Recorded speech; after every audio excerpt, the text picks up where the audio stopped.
Está. Bueno, lo primero que tenemos que hacer es el diagnóstico de un descontrol metabólico caracterizado por es un desorden metabólico secundario al déficit relativo o absoluto de insulina. Es una emergencia hiperglicémica más frecuente en pacientes jóvenes con diabetes tipo 1, pero puede presentarse también en pacientes con diabetes tipo 2. Es una de las causas frecuentes de ingreso a UCI. Lo primero que hacemos es un diagnóstico de descontrol metabólico hiperglicémico, que por presentarse con esta tríada diagnóstica, hacemos el diagnóstico de cetoacidosis diabética, que se presenta con una glicemia mayor a 250 miligramos por decilitro, cetonemia positiva, y una acidosis metabólica caracterizada por un pH menor de 7,30 o un bicarbonato menor de 18. Otra de las disquisiciones que tenemos que hacer, que no está ahí, pero se los digo, es también el diagnóstico de estado hiperglicémico hiperosmolar, que en realidad las características diferentes que tiene con la cetoacidosis diabética es que se presenta habitualmente con glicemias más elevadas, habitualmente mayores de 600, pero pueden llegar a ser mayores a 1 gramo decilitro de glicemia, y con una osmolaridad aumentada, que eso no ocurre en la cetoacidosis diabética. En el estado hiperglicémico hiperosmolar lo que tenemos es una osmolaridad de mayor de 320, y tenemos una ausencia de cetonemia y de acidosis significativa. Podemos tener algo de acidosis, pero no tan profunda como puede, o mejor dicho, tan severa como puede haber en la cetoacidosis.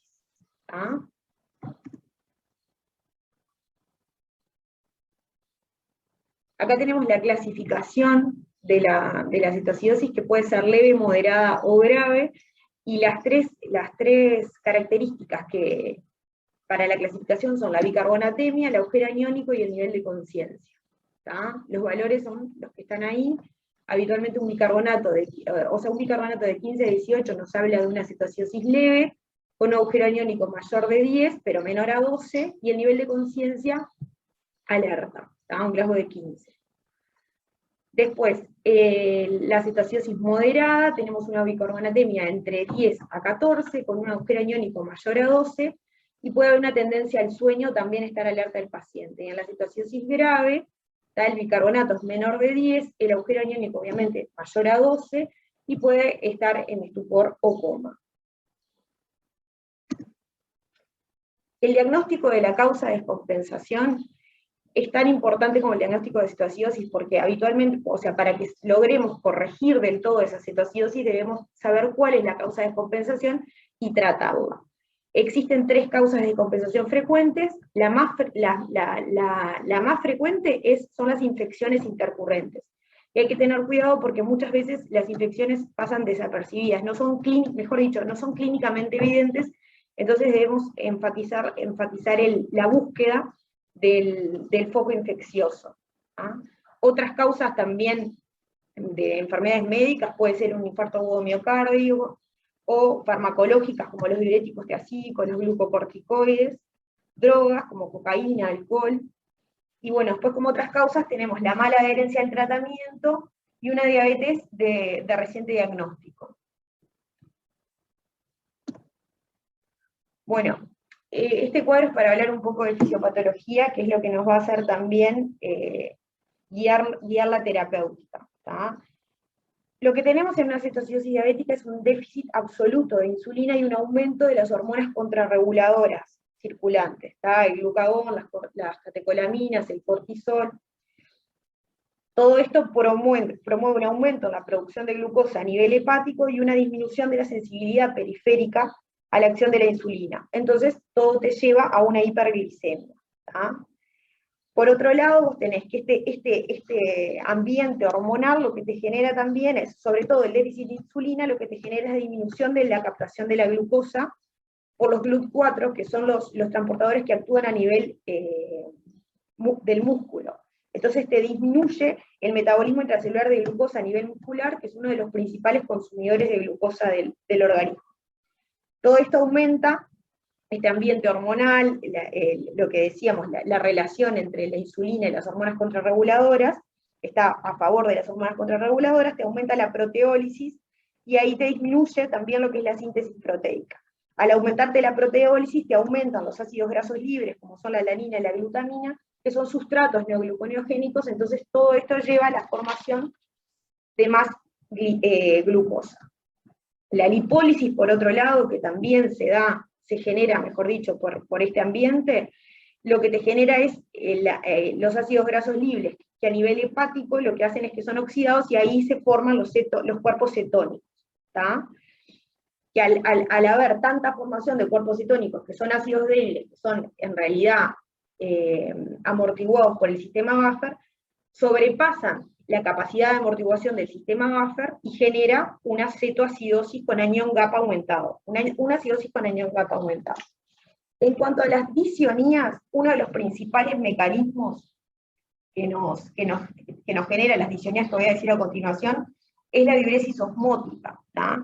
La glucosa, al sobrepasar, la glicemia al sobrepasar los 180 miligramos de decilitro, sobrepasa la capacidad de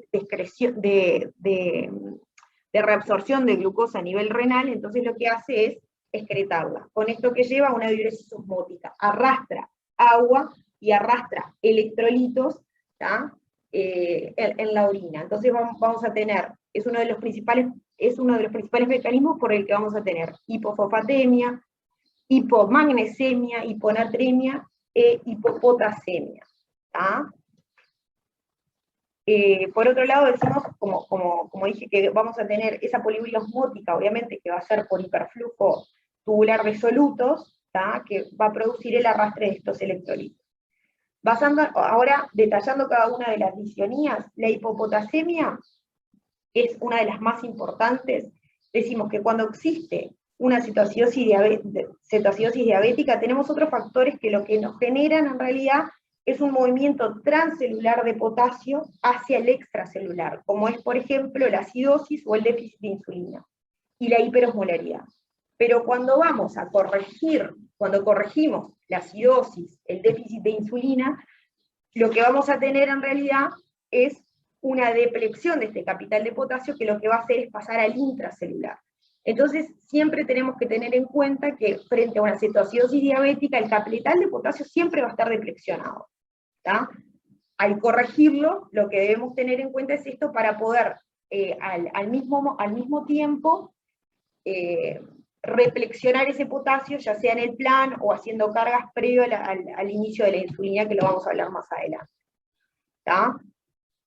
Otro de los electrolitos que está deflexionados es el fosfato. Hay una hipofosfatemia, porque por la diuresis osmótica que hablábamos, y porque también la acidosis y el déficit de insulina lo que hacen es aumentar el fosfato extracelular. Entonces, también cuidado con la corrección, porque al corregir con insulina, vamos a deplexionar ese fosfato, que ya de por sí se encuentra deplexionado, pero solo vamos a corregir las hipofosfatemias que son menores a 1 gramo por decilitro, aunque no haya síntomas de hipofosfatemia, aunque no haya clínica, como puede ser la rhabdomiólisis, arritmias. Después, otro de los mecanismos, de las disonías es la hipomagnesemia, que es básicamente también por la diuresis osmótica, se genera hipomagnesiuria, y este es uno de los mecanismos perpetuadores de la hipopotasemia. Entonces, cuando tenemos un potasio que nos cuesta reflexionar, porque se mantiene la hipopotasemia a pesar del aporte, debemos fijarnos en el magnesio y también reponer el magnesio en el plan. Hablando un poco del estado hipernatrémico, hiperosmolar, hipernatrémico, hipertónico, hiperglicémico, hiperosmolar, lo que también tenemos acá es una diuresis osmótica, pero lo que tenemos es mayor deshidratación, es decir, mayor déficit de agua libre que en la cetoacidosis diabética. Lo que tenemos acá es que existe algo de insulina que es suficiente como para que no haya una lipólisis exagerada, entonces no hay aumento de ácidos grasos libres, no hay aumento no hay una cetoacidosis, no hay aumento de los cuerpos cetónicos, mejor dicho. Y la diferencia que tenemos con la cetoacidosis es que acá también es más marcado el deterioro del estatus neurológico, ¿tá? A medida que aumentamos los niveles, a medida que aumentan los niveles de osmolaridad, aumenta también las repercusiones sobre los niveles de conciencia.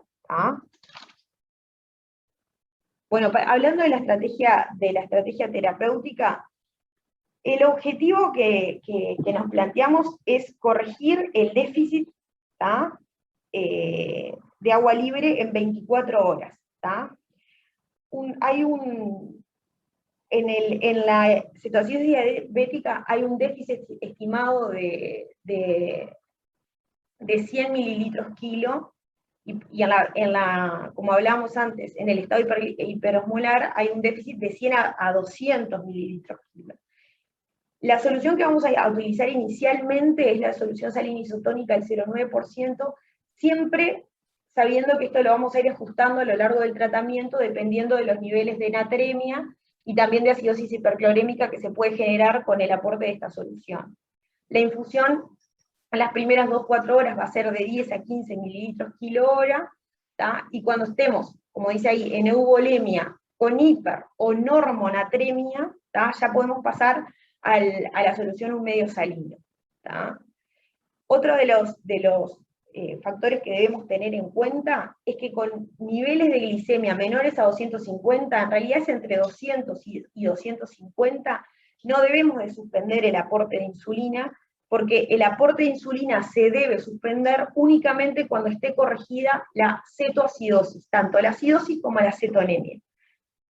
Para lograr mantener la infusión de insulina sin generar una hipoglicemia, lo que debemos es aportar dextrosa al 5%.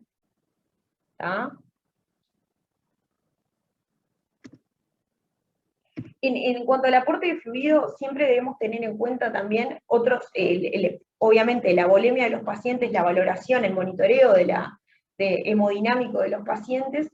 Siempre debemos tener también una función, un ecocardiograma, por ejemplo, para valorar la función cardíaca, y obviamente que en pacientes con falla renal que estén anúricos, también tener precaución, y sobre todo en esos pacientes la corrección es más que nada con insulina. La insulinoterapia, la infusión, se puede hacer un bolo inicial de 0,1 unidad kilo, que eso es discutido.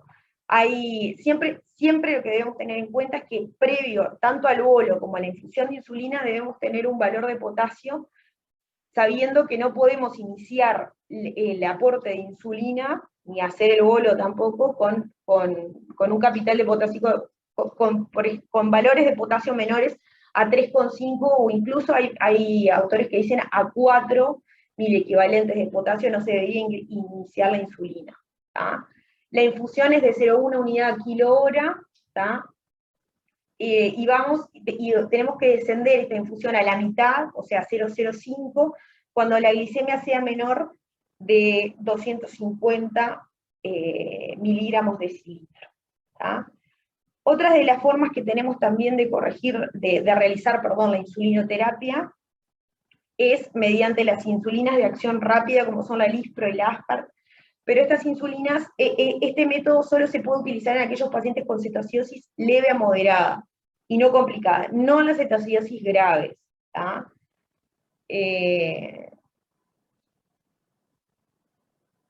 Bueno, y eso es lo que decía antes también, que debemos ajustar la infusión de insulina para mantener una glicemia entre 150 y 200 hasta que no se haya resuelto la cetoacidosis.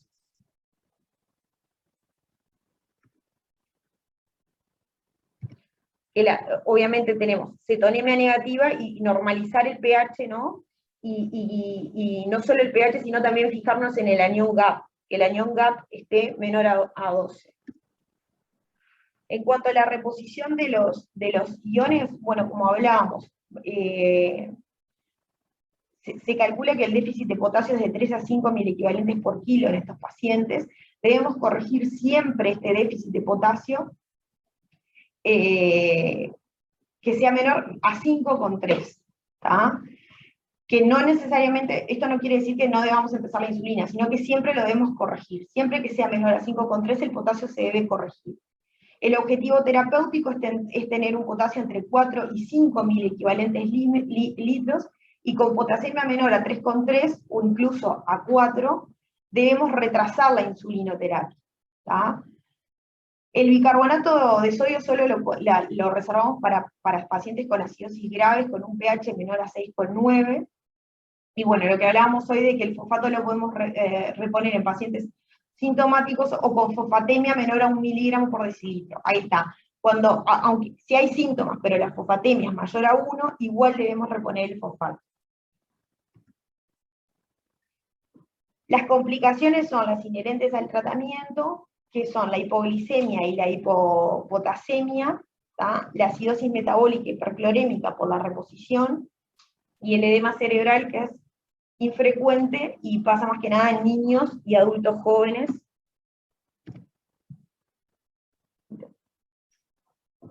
No, una cosa, un comentario, Eugenia. Vale. Acordarse, un par de cosas más, acordarse que cuando tenemos el enfermo, que el paciente no va a tener una cetoacidosis aislada, sino que viene acompañada con algo más, por ejemplo, una infección, como tú decías, la acidosis va a ser una acidosis con un anión GABA aumentado, y eso también se ve en la acidosis láctica de un shock séptico o de una sepsis en general. Así que además acompañar obviamente la medida de lactato y evaluar si ese anión GAP no tiene otras causas de acidosis acompañando, y la hipoperfusión tisular.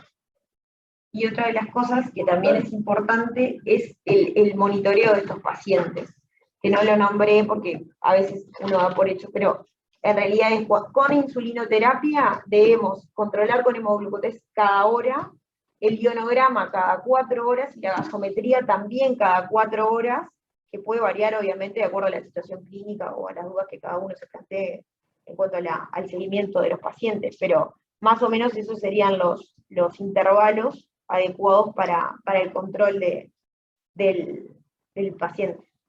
Pues hay otra cosa clave que fue uno de los temas que movilizó a hacer este repaso rápido, que vos lo dijiste con alguna aclaración, que cuando pasa, nos sigue pasando muy frecuentemente, esto es una autocrítica, que la glicemia se controla y alguien suspende la infusión de insulina. Entonces la cetosis no termina de resolverse nunca. No, se perpetúa. ¿No? Exacto, entonces hay que mantenerle, como vos dijiste, empezar una infusión de solución glucosada. Algunos dicen glucosado al 5, el problema de eso es que tiene mucha agua libre, se puede hacer, o glucosado al 10, y hacer en simultáneo, sin suspender la insulina, para tender a inhibir la cetogénesis, que si no se sigue produciendo. Entonces vamos a tener un paciente con una glicemia aparentemente corregida, pero la cetoacidosis de fondo no está corregida, y eso nos pasa muy frecuentemente. Sí. Pasa en todos lados, pero eso es uno de los grandes mensajes que tenemos que medulizar.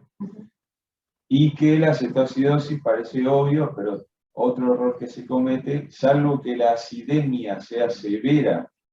Si el paciente tiene 7,0 para arriba, el bicarbonato no está indicado, ¿no? Que además va a tender a aumentar la probabilidad de hipopotasemia durante el tratamiento como una de las complicaciones. O sea que el bicarbonato no es un recurso para el tratamiento de estos pacientes. A no ser en esas acidosis menores a 6,9 que... Bueno, ahí la acidemia per se pone en riesgo la vida, y ahí vos tenés que hacer bicarbonato por la acidemia y no por el bicarbonato. Exacto. ¿Ah? De los compañeros que están presentes, si alguno quiere hacer algún comentario, pregunta, reflexión, lo que sea. Una cosita más que porque no lo hablamos, hay cosas que damos por obvias, pero no lo son porque después cometemos errores, y es en el monitoreo. Acuérdense que el hemoglucotest es útil, realmente creíble, cuando el paciente está bien perfundido. Si es un paciente en shock, o a veces ni siquiera es un shock séptico, un shock hipovolémico, con pacientes deshidratados y pacientes añosos. El hemoglucotés muchas veces sobrevalora y termina dando valores no confiables. Entonces, en todos lados, actualmente el valor de glicemia más recomendable es el de la sangre arterial y si no de la venosa. Si el paciente está bien perfundido, bueno, el hemoglucotés obviamente es una buena guía, ¿no? Sí. Como cosa práctica, no sé si quieres comentar otra cosa de eso. No. Bueno. En realidad lo de que sí que la hipopotasemia te invalida el inicio de la insulina o la continuación de la perfusión de insulina. Siempre que tengamos una hipopotasemia, tampoco podemos continuar con la infusión de insulina. Se debe suspender la infusión, tratar de corregir el potasio, ya sea con cargas, y tratar de ver también los factores perpetuadores de esa hipopotasemia, para después reiniciar la insulinoterapia. Sí, de ahí de la mano hay que recordarse siempre el sulfato de magnesio. Exacto. ¿No? Por lo que hablábamos hace un rato. Mecanismo perpetuador cuando hay hipomagnesemia y la reposición de magnesio hermanada a la reposición de potasio. Exacto. No, no, solamente lo que dijeron eso de que en todo examen de este tipo siempre pueden segregarse, como vos decías, acidemias de otro origen, incluso pacientes que pueden tener vómitos pueden asociar además acidosis metabólica clorosensibles, por eso el delta ion gap y delta bicarbonato también tiene su lugar. Cecilia levantó la mano, o tocó, no sé. Dale, Cecilia. No, lo que quería comentar es lo que me pasó con un paciente en cama 34, que también hay que acordarse, porque habían puesto no suspender la insulina por el error que había habido, pero también hay que acordarse que cuando el paciente corrige la cetosis y la acidemia, no hay que seguir la perfusión de insulina y glucosa, o sea, eso se hace mientras dure la cetoacidosis. Cuando la cetoacidosis está corregida, por más que el paciente pueda llegar a tener hiperglicemia, se va corrigiendo de acuerdo a la glicemia y no se mantiene la perfusión. En realidad, Euge lo dijo, pero es un error que también se ve.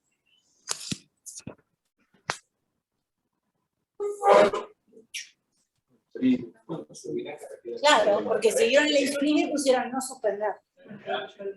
Pues hay otra cosa, porque por suerte hay unos cuantos compañeros residentes conectados. Cuando digo de lo que no se mencionó, capaz que ya lo saben, pero cuando se hace el switch, que en relación a lo que decía Cecilia, está la situación resuelta, y se va a hacer el switch a insulina NPH o subcutánea o alguna otra forma de insulina, hacer el cálculo, si el paciente estuvo recibiendo bomba de insulina intravenosa, hacer el cálculo de lo que recibió en 24 horas, y aproximadamente son 2/3, o multiplican por 0,66, que es lo mismo, y ese va a ser el aporte para otra forma de insulina, estimado, ¿no? Obviamente hay que monitorizar, pero es cuando hacemos el switch de cristalina en infusión continua intravenosa, y el paciente mejoró, ese es el punto de partida de sus necesidades, ¿no? Sí. Y lo otro que esos en pacientes que inicialmente no recibían NPH, pero, por ejemplo el debut, pero en pacientes que recibían NPH se debe volver a las dosis previas al evento, ¿no? Previas a la cetoacidosis. Sí, Más eso, los ajustes con sí. A veces nos pasa, Eugenia, con eso, que no el sabemos. enfermo, el paciente en la casa tiene mayores requerimientos que en el hospital porque no cumple con la dieta. Sí, también. Y eso no es raro, es muy frecuente. Sí. Y muchas veces los requerimientos hospitalarios de NPH Son menores a los del domicilio. son menores al de la vida habitual porque en la casa están comiendo bizcocho, por decirlo de alguna manera. Y adentro del hospital no. Pero bueno, son cosas prácticas.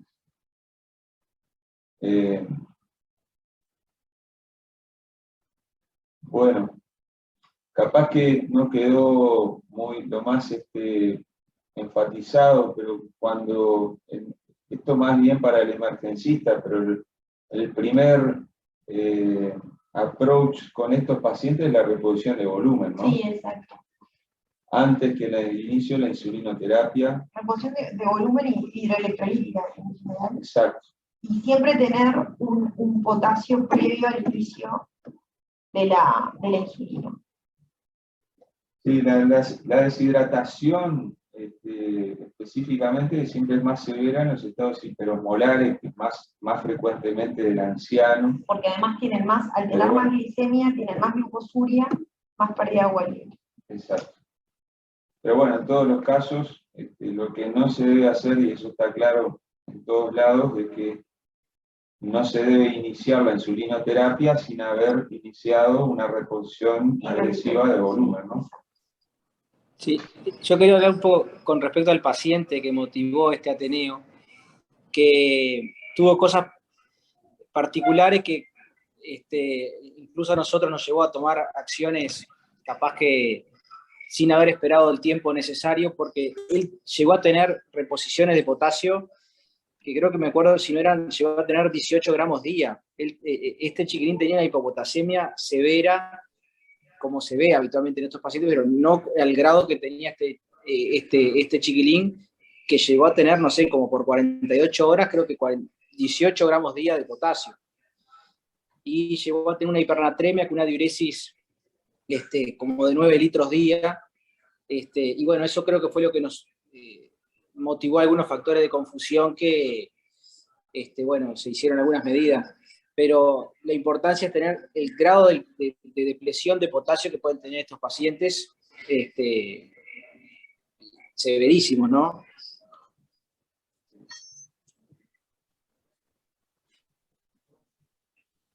Bueno, ¿alguien quiere comentar algo más?